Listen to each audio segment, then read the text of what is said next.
hunt yard sales or flea markets, you probably have some category or type of collectible that really speaks to you, speaks to your heart, if you will. And for my next guest, it's a wire basket, an old school chair, a metal toolbox, a steel dresser, for heaven's sake. Now that look of industrial chic is in, and metal surfaces really are cool again. But it brings up the question, how to find that new age luster in an old metal item. Michelle Hinckley has been perfecting the process, and she has an at-home way to take vintage metal items and bring out that cool factor. It's so good to have you. Thank you so much. Are you the dinner energy? That made me nervous. Kind of fun. Like, I know. I started to sweat thinking, I don't know what I would cook. But she's ready. And you know, when I don't sweat is when we hand over this category to you. In fact, I'm going to call you the queen of schoolhouse chic, because you first introduced this category, this design style, to the table, and it really does speak to your heart. Oh, it so does. The reason I love metal is because anybody could build something out of wood. I mean, if you've done high school shop class, you've basically got the basic skills to do that. You don't want to know my grade from high school shop class, but okay. Me either, Keep going. So metal is something that not anybody can just do in their own DIY garage or workshop. So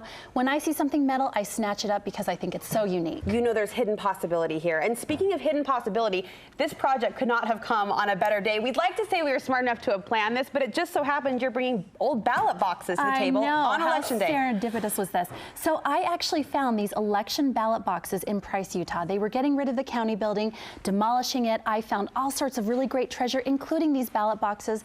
I brought them home and thought, well, there's so many fun things you can do with them, but they're kind of this government ugly gray, right? So it looks kind of funny on a shelf. Right. I love when you can pair something that's really functional with something that's really cool, and these have got a story. Now here's the story, though. As you start to scratch away that government gray, as you call it, that's where the shine, the potential comes through. Yes. Okay, so sitting there, it's kind of ugly. What I did is I took like how some... she softens it. Kind of ugly. Sort of kind of really gray. Kind of really ugly, yes. We're just trying to soften that, yeah. So I took some 80 grit sandpaper. Okay. And the smaller the number, the more gritty it is. The higher the number, the more fine it is. I always have to remind myself of that, or Google it, or call Michelle. It seems backwards, right? Yeah. Okay, so we're gonna take some 80, and all I did is I just started scratching away. If you look, now you could try to use some kind of a paint remover. That gets messy, and sometimes it doesn't always work. So I just take sandpaper, I scratch away, and if you can see, it starts to come right off, and you've got that really beautiful luster.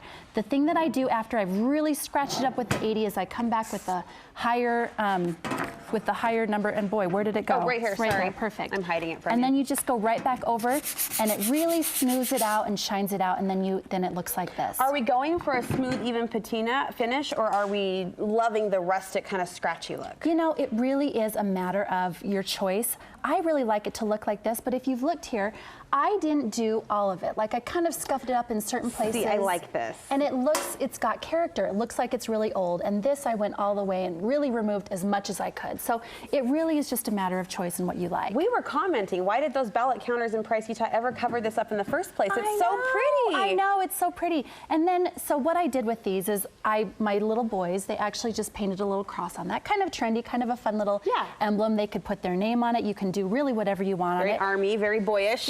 Right. But then I just gave this to them, and they put their little trinkets in there, their baseball cards.